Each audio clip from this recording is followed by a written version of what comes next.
706 on CJAD 800. Welcome to today's Entrepreneur, presented by Fuller Landau, a program about the entrepreneurial spirit that drives Quebec business. My name is Dan Delmar, along with Josh Miller of Fuller Landau. How are you this week, Josh? Excellent. Now, we have a great show. I'm very excited because as a young entrepreneur myself, I always look to be inspired by others. And tonight's our first theme show on young entrepreneurs. And I like to think of myself as a young entrepreneur, even though I'm probably the oldest one in the room.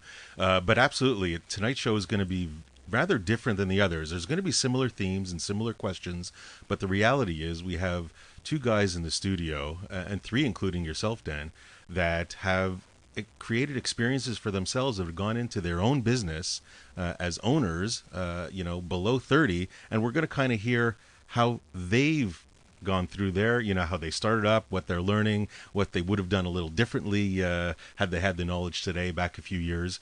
So before we get started, as we usually do, we should still learn what these two guys do in their respective businesses. So together we welcome Dan Smajovits and Vinny Success. And I guess we'll turn to Dan first and say, Dan of your Pi Athlete Management, tell us a little bit about what your business is. Well, my business is a sports agency and family advising firm. We represent professional athletes in football, baseball, hockey, basketball, and we advise amateur athletes and their families, hopefully with the ultimate goal of having them get an education.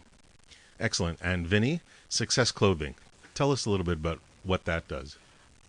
Basically, I'm a designer, and I started my own clothing line. It's a skatewear, streetwear brand, and I import and wholesale to the stores here in Canada-wide and a bit overseas also. Now, you guys, you obviously started a few years ago, but not too long ago. What brought you into your respective businesses? Vinny, what brought you into this business? Where was your background? My background is more into graphic design. I was a designer. I used to work in advertising, and I never thought I was going to be in this field. I've always been in love with clothing and fashion, but it was more like an accident. I started making T-shirts to promote my web design aspect of my business, and then the whole T-shirt line picked up, but no one ever called me to get web design done. So I guess it just went organically towards the fashion, and I ended up doing no designs at all now and all fashion now. But you realized that was the better business opportunity. Well, it's more what I've always wanted to do. I've always wanted to be a designer, but not just graphic designer. I like stuff that you can touch, you can feel, and clothing is a perfect platform for me because people can wear it and you can actually touch and feel it. And it's more like a canvas that people walk around on their chest. And I think it's really what was different than doing prints or branding other businesses that you don't get that. I don't know how to say it, but you can really touch and feel it. And Dan, Pi Athlete Management, how did you get into this or start this up? Well, once upon a time, I actually spent more time in a radio booth as a journalist than I did in hockey rinks. But I've been working in professional sports for about 10 years. I started off working in the CFL, then I went down to Tampa and worked in the NFL, then worked for the Canadians, and about almost going on 4 years, I was approached by my savvy business partner, who brings the gray hair to the operation, and he had always the dream of working in professional sports, and I brought the practical experience, he brought some of the business savvy, and together we built this thing up from the ground. One of the things that, we look at you and you look at, I presume, all your suppliers and customers and your youthful appearances. Let's talk a little bit about respect. How did you gain respect, or did you have to really bust your butt to get others to respect you and for what you were able to offer? I think at first respect is hard to come by when you're a young guy walking into a ring trying to approach a family. But when they talk to you and they realize that, wow, this kid worked in the NFL, he worked in the NHL, the CFL, the QMJHL, they realize that he knows what he's talking about, and it's someone that they might want to listen to. Now, did the fact that you had a partner with you, I was about to say elderly, a partner with a little bit more maturity, did that help sell your ability to your customers? It definitely did. When talking about education, he is a CA, but he was also a licensed teacher. I think he taught from kindergarten to graduate school. So when you're speaking about college, NCAA, he had all the answers and he knew where to guide the families. Being the father of two as well, you know that his intentions were legitimate. And Vinny, do you have any influences like that? Someone that's helped guide you over the years, someone with more experience? In my clothing business, I think the retailers have good relationship with my retailers, and they show me a little bit of how this business is doing and all that. I think on the wholesale point of view, I kind of learned it on the way of doing there. I have a few friends who are sales rep here and there. They kind of show me when I started how this business works, how the calendar works, but I think from generally speaking, I really learned while I was doing it. And it's truly a cutthroat business. I mean, to be in the clothing, the wholesaling clothing and building a brand, was it difficult for people to respect your ability and what you could offer them?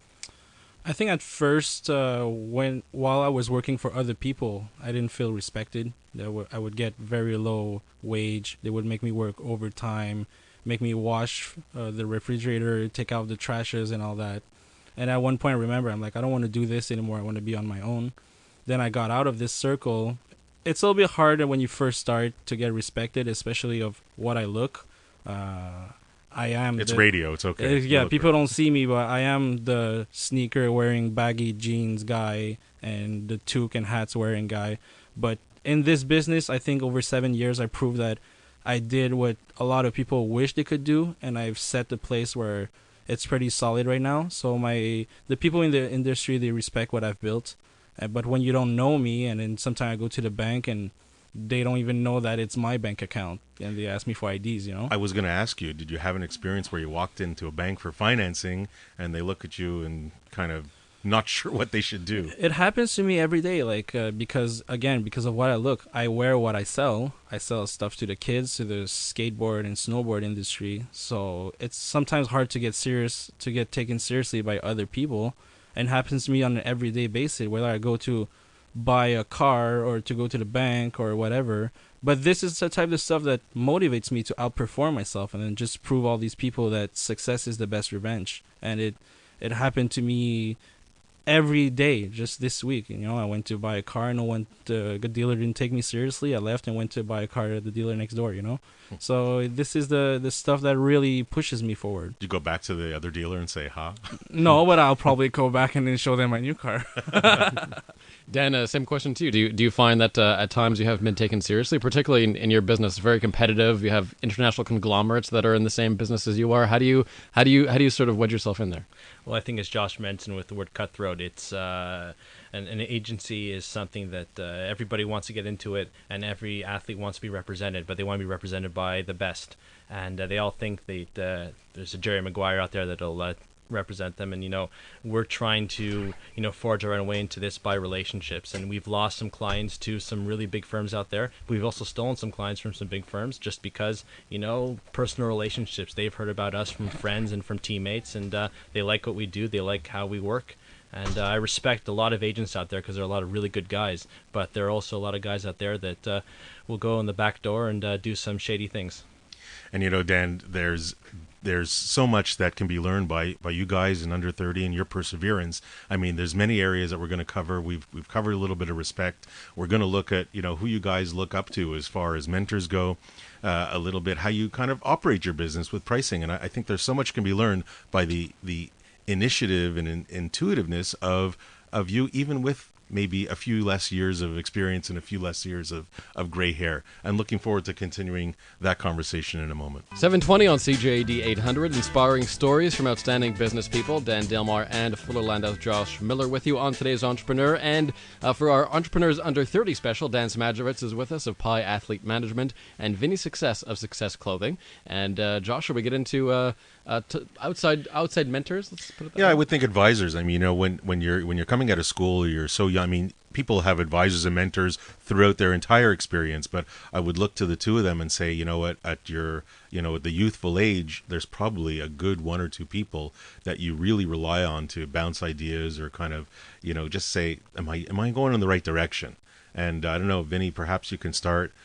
Who's your mentor or advisor that you use? Well, when I need advice, I think I don't want to go in my own business to reach out to these people because I don't want them to know too much about my business. So I go within my own family but they don't really know my business. So it's more like a general advice kind of a relationship. My dad helps me a little bit. But when I really need inspiration and stuff like that, I look up to what other big brands owners are doing. But in this business right now, it's a bit tough because the clothing business in Montreal, especially in the skatewear, is very tough, and people are not always nice to each other. So it's not the right people to go and ask tips for sometimes. But some of them are very helpful, and when I think right now, I try to stay within my own family. Excellent. Daniel? I would reach out to my network, and especially, working across so many different sports, different platforms. I've met a lot of different athletes and a lot of former colleagues who have experienced many more situations than I have to this point. So I would send them a message, give them a call, and in fact, former athletes is what inspired me to get into the business because they told me bluntly where their agents screwed up and where they didn't like their agents, and I thought I can correct that. I don't know how come he didn't see that, but I could do it differently, and that's what got me going. Vinny, you quickly mentioned competition before and kind of keep tabs, and that gives you inspiration. Do you really look at your competition on a daily basis, see what they're doing, try to do something a little bit different? How much does your competition affect how you operate? I'd say my big competitors are not local, so most of them are from, let's say, California and New York. And of course, I always look up what they're doing on a daily basis. They post a lot on their Twitters, Instagram, and everything. And it's funny because this weekend I had the chance to meet the guy that I look up to. His name is Nicky Diamonds, the owner of Diamond Supply Co. And it's the biggest skatewear brand in the world right now. And I had to ask him a few questions about how to grow my business, and he gave me some really good tips. And right now, the competition locally, I compete with the U.S. market more than the local market right now. And interested to hear what Dan has to say about Pi Athlete Management. When we come back from the break, we'll hear what his competition has. Today's Entrepreneur on CJAD, 723. 726 on CJAD. We're back for our Entrepreneurs Under 30 special. Dan Smajovits of Pi Athlete Management and Vinny Success of Success Clothing. We're talking about Vinny with regards to his competition. And Dan, let's throw that over to you. How do you deal with competition in an industry that's particularly cutthroat? Very cutthroat, and we deal with it by being a little bit different. What we offer to our families is relationships, and we firmly believe that if we're building a strong relationship with the parents and the athlete, we're talking amateur athletes as well as with the professional athlete, just befriending them, it really gives us a leg up on the competition because they see us not as someone they're working for or working with, but they see us as a friend. And our firm also, we try and do it a little bit differently. We have the in-house accounting, in-house legal team. Other agencies farm it out, but truth of the matter is the competition is everywhere. I go to a rink on the weekends. I see a dozen agents lining up to see 13-year-old kids. It's a little bit, I forgot the word. Suspect. That's a good word. You say a very interesting word, relationships. Some people don't get that. Some people just don't get that concept so early in their entrepreneurial career. It sounds like you get it. That's an important factor. It's very important because, I look at these athletes. I mean, I'm 28 years old, so a lot of them are my age. And a lot of them, the younger ones, you try to develop a relationship with them because you want them to look up to you. You want to work with them. You want to grow with them for many more years. If you don't have that relationship, then you're like other agents out there who treat their clients, for lack of a better term, like a piece of meat. And I don't want that. I want them to look at me and they want to trust me because coming into this thing, they don't trust me. I don't trust them, but you want to grow together. Vinny, we say the word relationship. What does that mean to you? Relationships is everything. Without network, without relationships, I'm just a guy printing T-shirts in his basement. And when I started, I knew that was the key to open doors. I don't know if I should say this because I feel like a creep, but I would look on Facebook where the store owners would go, and I would just appear and then be like, "Hey, what's up? How you doing?" I'm here. I'm the guy from Success. And then doing it's like lobbying. Did that for like 2 years. Started to getting know people. And then when I go and meet them finally to present my land, it's like, oh yeah, you're that creeper from 2 years ago, you know? It's just pounding the pavement like everybody used to do. Yeah, but it works. It absolutely works. One thing, it's all about service and you have your relationships. But I have no doubt that when we're talking competition and people are looking at both you and your business's competition, pricing has got to come into play. How did you determine pricing when you first got into this business, Vinny? Well, my strategy was to mark up about 10-15% lower than the competitors, but offer a greater quality product. So at the end of the day, I'm making less margins on the products, but I offer a client a better product for less, which makes them happier, especially the moms happier, because a lot of my clientele is young. They shop with their moms, and it's really based on volume. So let's say a sweatshirt usually sells for $70-$80. I give a really, really good sweatshirt for $60, and then people like it. Excellent. Daniel, quickly, what are your thoughts on pricing?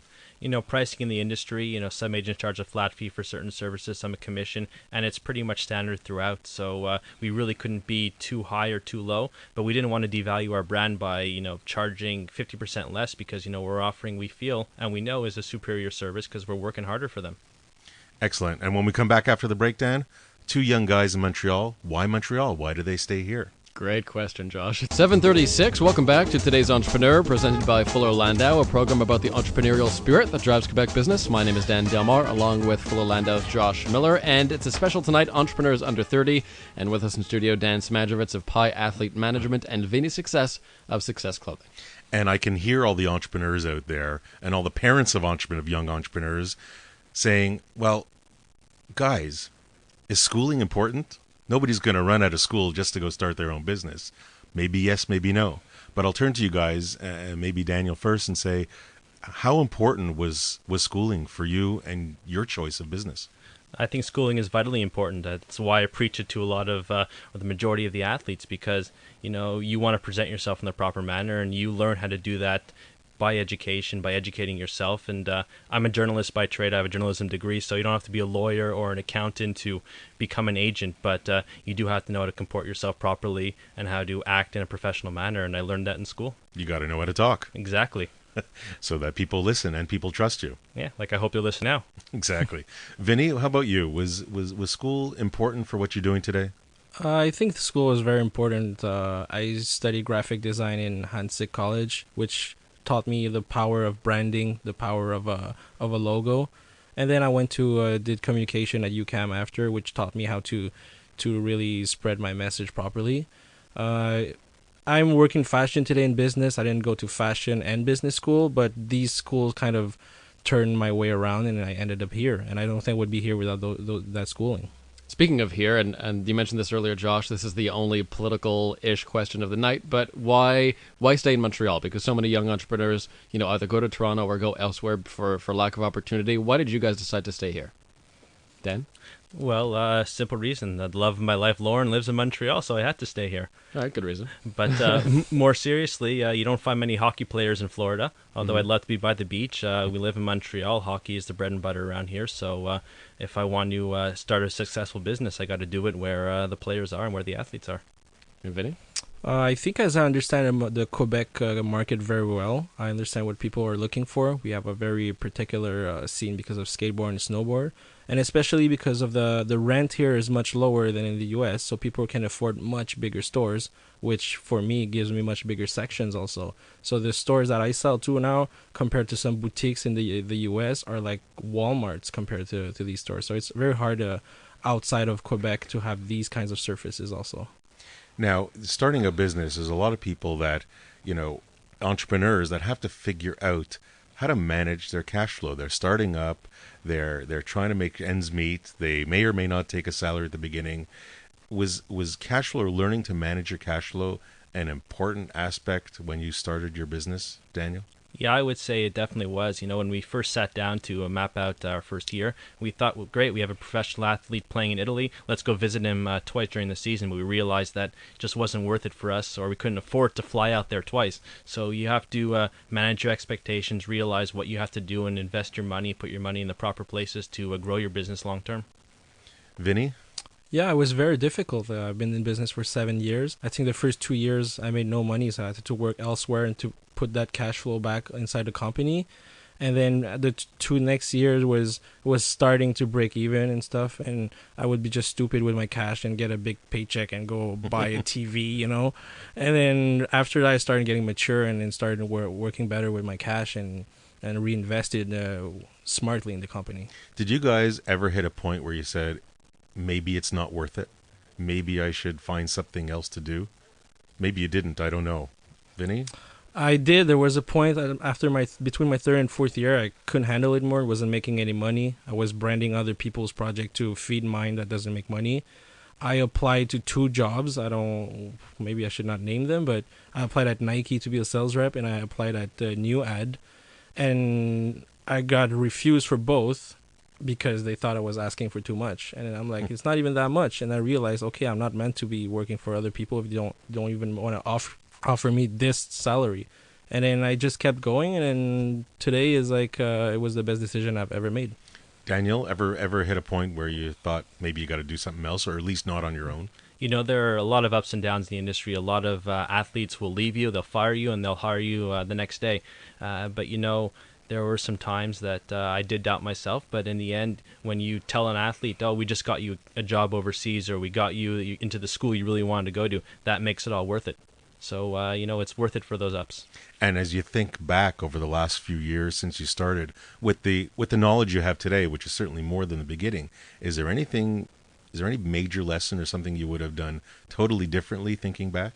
Yeah, I think I try to impart a little too much of myself in my clients. I try to push them towards the States, go to NCAA, get yourself a degree because you have something to fall back on for after hockey. And I still firmly believe in that for everybody. But I realized in my marketing in Quebec, a lot of the players wanted to turn professional at age 16, 17, play major junior hockey, which of course makes them ineligible for the States. So I should have catered more to their needs and to what they wanted. And that probably would have given me a little bit more of an edge today. But I'm growing, and we're building that side of the business. Lessons always still to be learned. Vinny, how about you? Is there anything you would have done differently? Yeah, this weekend, like I said, I met Nicky Diamond, and I asked him for advice. He told me, you got to understand this business. And I wish I understood this business within the first 3 years better, meaning that when you start a clothing line, you think, I'm going to make 12 T-shirts of each color, each size, and then try to sell it after. Which in reality, what people do is they pre-book, and then I'm going to go into the store, I'm going to sell it first, and then after that you produce it. Then you get stuck with no inventory after. And I understood that after only like 4 or 5 years, and then it really changed my whole perspective on this industry. Back to the lessons of cash flow that we spoke about earlier. Now let's switch gears a little bit. Marketing. Now you guys have very different products and services. What's worked best for you from a marketing standpoint? Or maybe what's worked the least well? Dan? The thing that works best is word of mouth. You can't be happier when you get a call from a parent saying, we heard your name from somebody else, you got their kid into school, he's a professional athlete, you got him a gig overseas, now do the same thing for us. And that's the best way to go about it. We have a Twitter account, we have a website, but the truth of the matter is they hear the story from us, they hear it from other people. That's what counts. And you have a partner. Do you guys, agree on how you market your service or product? You are 2 different generations. We're very different, but we do agree just because he realizes the importance of the referrals, the importance of other people referencing us to other clients, to hopefully prospective clients. While he does follow us on Twitter, he's not an active tweeter, and I don't think he has Facebook, but maybe one day we'll get him on board. Soon enough. How about you, Vinny? From a marketing standpoint, what's worked for you?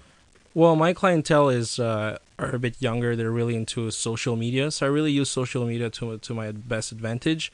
And I think what I do is I engage conversations with them. Instead of a newspaper, you just read the news. I'd rather start topics and ask them questions. They answer, I reply, and they really feel engaged in this brand. And sometimes, I think last season, I asked them which color do we want to see for fall, and they picked burgundy. We made burgundy this season, and it's just fast selling. So I really like to touch the people with my story and then talk to them directly. Excellent, thank you. Dan, certainly social media is what I expected to hear from them, and I think when we come back, and it's been great stories and we learned so much. When we come back, let's talk a little bit more about social media and marketing. Yes, communications expert Stephanie Darwish will be here from Fuller Landau, so we'll talk more about marketing online and Facebook and Twitter. 7:50, welcome back to today's Entrepreneur, inspiring stories from outstanding business people. Dan Delmar and Fuller Landau's Josh Miller with you. It's our Young Entrepreneur Special, Entrepreneurs Under 30 with Dan Smajovits of Pi Athlete Management, Vinny Success of Success Clothing, and we also bring into the conversation Stephanie Darwish of Fuller Landau, also young, and we're going to talk about the web marketing aspect. Just reminding me how old I am around this table. Sorry, you're still the senior member of the group so far. So let's talk a bit about marketing, and particularly marketing online. I wanted to talk about Twitter specifically today, and I know that's spoken about a lot, but in a conversation with Daniel before the interview today, we talked about Twitter and how he uses it, and it kind of sparked a lot of ideas, and then I found this really great report on branding and Twitter and what Twitter really does for brands and how brands can make the most of Twitter. And is it difficult? I mean, can people easily get on Twitter? Are there any rules you should follow, content or otherwise? Yes, good question. There's a few, not rules, but I think that first, the study that I talked about comes from Salesforce.com, and it was released about 8 months ago. And it spoke about how, of all of the social media platforms out there, Twitter isn't so much a tool for conversation, because you always hear, join the conversation, hashtag CGAD or hashtag Fuller Landau. But Twitter for brands is really a way to amplify your brand, since 78% of engagement for Twitter on brands is retweets, which is, we know what retweets are when we click the button and it sends it to all your other followers. So what are you trying to say? It's one big pyramid scheme? It's, yes, get in on top or you're going to pay a lot of money. No, I guess it's more of a way for your name to get out there to many people. And what's interesting is when to tweet versus Facebook or LinkedIn or anything is different. And this goes against everything I ever thought. And I actually learned something today. And I often think that I know things, but I learned something today that for Twitter, regardless of industry, weekends are the best time to tweet. And it's a 17% increase if you tweet on the weekend. For fashion, actually, if you tweet on a Wednesday or a Thursday, it's almost bad for you. But if you tweet on a weekend, it's way better. And the idea is, I think people are out there shopping and thinking about their brands. But for sports, weekend, yes. And then Mondays, because people want to talk about the games on the weekend. Monday Night Football. Makes sense. Exactly. So something I learned a little bit today. Our guests, Dan Smajovits of Pi Athlete Management, Vinny Success of Success Clothing. It's our Young Entrepreneur Special. And Stephanie Darwish is here from Fuller Landau to talk about social media and marketing. And we're focusing on Twitter, which I think is the most effective social network, in my opinion anyway. Yeah, sometimes sometimes I don't feel that way, but then I get back into it. Like I have a love-hate relationship with Twitter because it is I find the most involved network to be on, because the timeline is by time and not by engagement, so you have to constantly be in it, and I constantly have the alerts, and sometimes I just have to close everything because I can't get anything done. So for an entrepreneur, they really need somebody, if they don't have time to do it themselves and they really want to tweet their business, they got to have somebody dedicated to it. Yes, or they have to make it part of their day-to-day lives. Like phones obviously help the situation immensely because you can do it wherever you are. And another interesting thing is, while it's important to stay engaged and everything, there is an inverse relationship between how many tweets you do a day and engagement. So the optimal time is like 2 to 4 tweets a day max, with 1 being the best. But anything above 4 tweets, you actually are in a decline, and it's actually bad for your brand, which I think we all assumed, but interesting to see the number about it. Because people just get annoyed with the constant... It's too much. Like, okay, we know. So what about content? Is the type of content important for Twitter?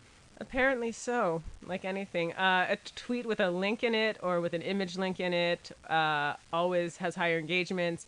Tweets with hashtags, but not too many hashtags, because you don't want to be a teenager or or whatever. So keep your hashtags to 1 or 2.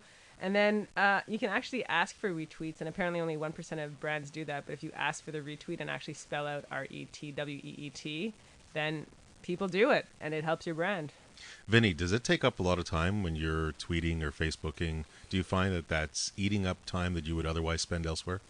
Well, people who know me are gonna tell you Vinny is always on his phone, always updating this and that, and it is time consuming, but it is part of my recipe, and I want to keep my people updated and engaged with everything that's going on. It's like just yesterday I tweeted a pic of, hey, I ran into this girl across the street wearing a T-shirt.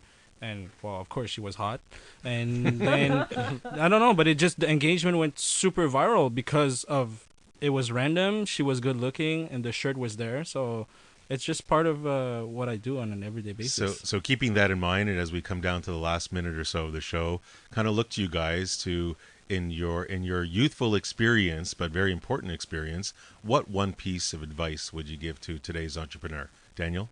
Well, if I can give a couple, the first thing is that I'm a journalist, a PR professional, an agent. I've reinvented myself a couple times, and you shouldn't be afraid to have new experiences and learn new things because it can only help you out further in life. And, just going on what Vinny said, sometimes a little bit is too much because I was in Peru in the summer and I was on my phone constantly. And you can put the phone down. You can tell a client, I will get back to you later. I like to give 24/7 service, but sometimes if it's 23/7 or 22/7, it's okay. Vinny?